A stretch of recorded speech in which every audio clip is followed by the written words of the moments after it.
Star Trek: The Next Generation, the series that gave us an intergalactic playground filled with complex characters, mind-bending episodes, and, of course, the iconic starship Enterprise-D.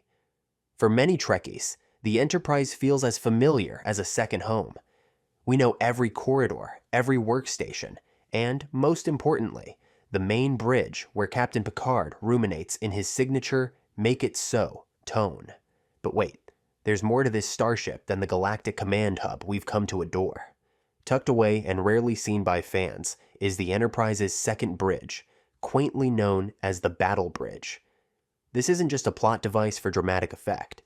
This hidden command center serves specialized purposes during high-stakes scenarios, like intense battles and emergencies that could escalate faster than you can say warp speed. So, why does this secondary bridge exist, and what are its hidden functions? Sit tight as we unravel the mystery behind this enigmatic part of the Enterprise that even devoted fans might not fully appreciate. Primary bridge versus second bridge.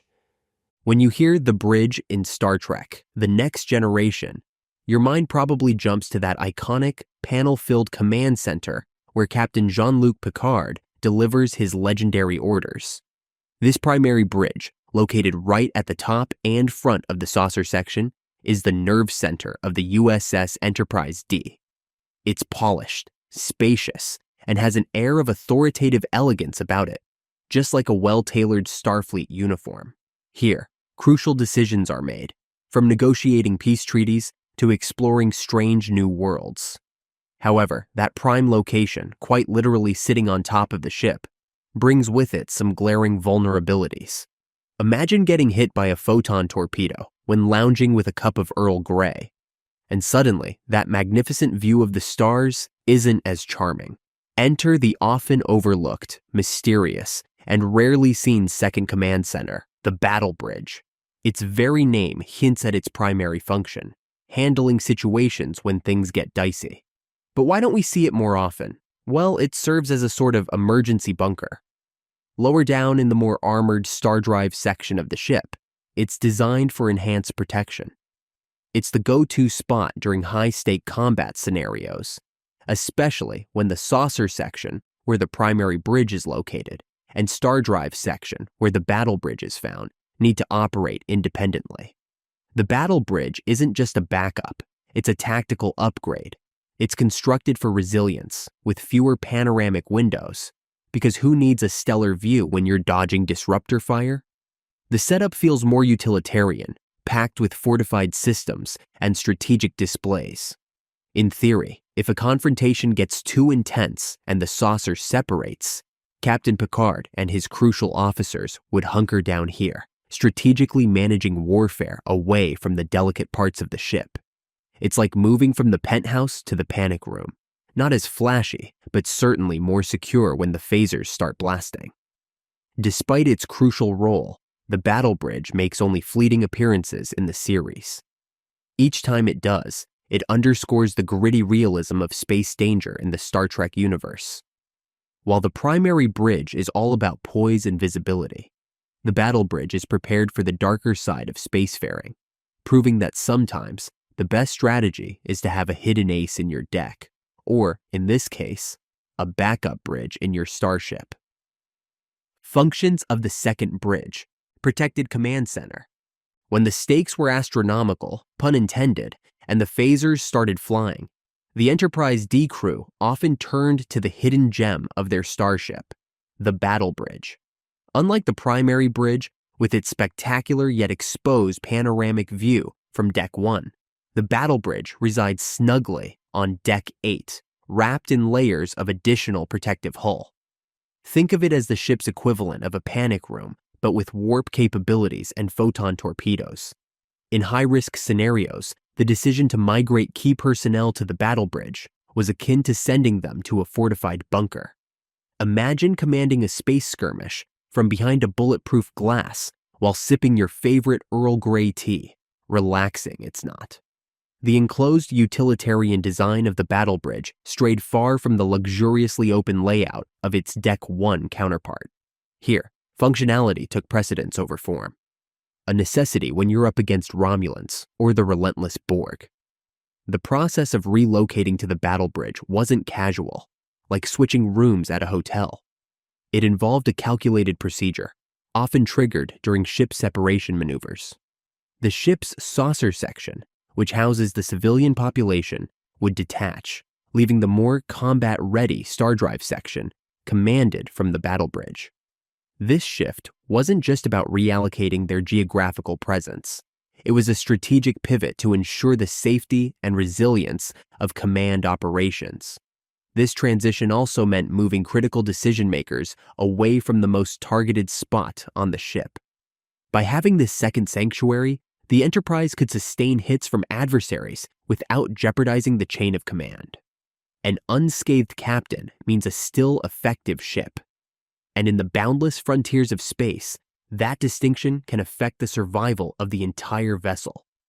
In essence, the second bridge wasn't just a backup or an afterthought. It was the ultimate insurance policy, ensuring that the show could go on even when the main stage faced ruin. Who knew such a quiet corner of Deck 8 held the keys to the galaxy's fate? Instances of second bridge use.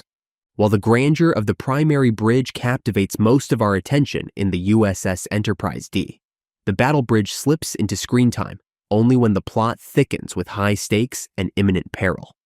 Think of it as the starship's secret weapon, an ace up Picard's sleeve for when the cosmos throws a curveball. Here are a few pivotal moments where this undercover bridge made its mark. Encounter at Farpoint. This two-part series pilot didn't just introduce us to new faces and fresh interstellar challenges. It also gave us our first peek at the battle bridge. When the Enterprise separates into the saucer and stardrive sections, an action that screams drama, the command team shifts to the battle bridge. The episode showed us the importance of having this secondary command center when the main bridge is left behind with the saucer section, setting the stage for what's to come. The best of both worlds. If there's one episode that put the battle bridge to good use, it's this iconic two-parter. Facing the ominous Borg threat, Captain Picard, or should I say Locatus, and crew knew they had to go for their A-game. The Enterprise, once again separated into its sections, used the battle bridge to fight off the existential risk posed by the Borg. This episode remains a fan favorite, not just for its cliffhanger, but also for showcasing the ship's versatility and strategic depth. Arsenal of Freedom. In this episode, the Enterprise-D encounters a planet with lethal automated weaponry. When the ship encounters severe conflict and potential damage, the crew on the saucer section has no choice but to man the stardrive section's battle bridge. This transition offers a stark reminder. Exploring strange new worlds sometimes means preparing for a showdown with unforeseen dangers. Each appearance of the battle bridge infuses the series with a surge of tactical realism. It reminds fans and foes alike that the Enterprise-D is not just about diplomacy and exploration. It's also fully equipped for warfare when necessary. By delving into these episodes, it becomes clear how this strategic command hub played a vital role in the narrative's more intense, action-packed arcs, adding layers of complexity and excitement to the legendary starship's adventures. Design and purpose comparison. All right, Trekkies, let's dive into what makes the Enterprise's two bridges both distinct and equally fascinating. If you've ever wondered why Starfleet decided to sprinkle a bit of redundancy into the mix, you're in for a treat. Bridge aesthetics. First things first, let's talk aesthetics. The main bridge is all about that sleek, futuristic look we've come to associate with the Enterprise-D. Picture yourself in those plush, ergonomic seats, surrounded by expansive, user-friendly interfaces designed for crew efficiency and maximum comfort. It's like the Apple Store of the 24th century, minimalistic yet sophisticated, with a touch of Apple Store panache. Now switch gears to the battle bridge and it's like stepping into a different world. This space isn't about comfort, it's about durability and practicality. The design is more militaristic, with bulkier, more durable consoles and a layout that screams defensive readiness. Think of it as the Enterprise's underground bunker, the reinforced fortress ready to go toe-to-toe with any threat. The aesthetic here is utilitarian, designed for function over form, giving it a rugged, almost gritty vibe compared to the main bridge's sleek, everyday look. Functionality and operational needs. The differences in design serve a very specific purpose. They cater to entirely different operational scenarios. On a typical day, the main bridge is the nerve center of exploration and diplomacy. It's where Captain Picard sips his tea Earl Grey hot and makes first contact with new civilizations. The layout is open, making communication between officers seamless and cooperation a breeze. When things get dicey, think Borg cubes or Romulan warbirds. The battle bridge takes center stage. Located deep within the starship, it's all about surviving and maintaining command under fire. Here, the tougher materials and more compact layout reduce the risk of critical failures from battle damage. The consoles are designed to be more accessible in chaotic situations where every second counts. To put it simply, the main bridge is where the magic of peace and exploration happen, while the battle bridge is the fortress where tough decisions are made in the heat of battle. Each space, with its unique design and functionality, represents the dual nature of Starfleet's mission: to seek out new life and new civilizations, but also to protect and defend against the unknown. In essence, these two bridges showcase the Enterprise's versatility, a starship ever ready for the vast unknown and anything it might throw their way. Fan reactions and discussions. Fan speculation. The Star Trek fan base. A passionate collective that loves to scrutinize every detail of the beloved series.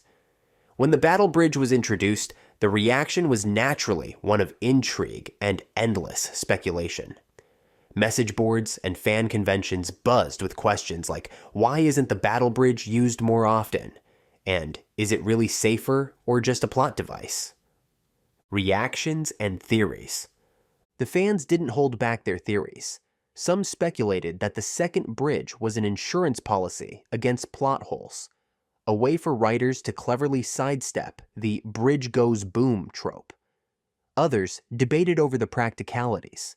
If the battle bridge provided better protection, why not just use it all the time? There were even light-hearted theories suggesting the battle bridge was a backup lounge for the crew, a place to kick back when things got too intense on the main bridge. Fan debates. Let's not forget the heated debates that raged on discussion forums. Some fans argued that the battle bridge's sporadic appearances were a missed opportunity for deeper storytelling. We could have seen more tactical maneuvers and smart leadership if the second bridge had been used more frequently, they cried. Defenders of Starfleet's tactical choices shot back that frequent relocations would undermine the dramatic tension that the main bridge provided. After all, that's where the captain's chair sits and where the drama unfolds. Practicality and utilization. Fan consensus is as elusive as a cloaked Romulan warbird, but one thing is clear. The concept of the battle bridge remains a fascinating point of discussion, even decades after Star Trek: The Next Generation aired. Whether it's lauded as a brilliant strategic move or criticized as an underutilized plot device, the second bridge stands as a testament to the creativity and depth of Star Trek's world building. After all, fans will continue to pick apart these details with all the enthusiasm of a Vulcan at a logic festival. Synthesis and conclusion. It's clear that the inclusion of the second bridge, specifically known as the battle bridge, adds a layer of strategic complexity and depth to the narrative world of Star Trek: The Next Generation. However, as with any sprawling franchise, inconsistencies inevitably arise, sparking lively discussions among the fan base. One of the most frequently debated points is the perceived reluctance to evacuate main bridge officers to the safer battle bridge, even during high-stakes scenarios. This decision often seems at odds with the logical, safety-conscious ethos of Starfleet, leading some to speculate that considerations for dramatic tension on screen sometimes overrode practical, in-universe decision-making. Fans have noted various episodes where the main bridge's central location and visibility on the ship made the crew susceptible to enemy attacks. Yet, these high-risk moments typically overshadow the tactical shift to the more fortified battle bridge, despite its strategic advantages. This might be seen as an oversight, or perhaps it serves as a testament to the storytelling choices, prioritizing suspense and engagement over strict tactical adherence. Ultimately, the presence of the battle bridge remains a fascinating element of Star Trek. TNG lore, embodying both the practical foresight and occasional narrative quandaries that make the series a beloved and enduring fixture in science fiction. While it might not have seen as much screen time, the second bridge symbolizes the Enterprise's multifaceted design, ready for both exploratory missions and the unexpected dangers of deep space. Whether rooted in the show's tactical realism or its dramatic flourishes, the dual bridge setup epitomizes the complexities and contradictions that continue to captivate and fuel vibrant discussions among Trekkies everywhere.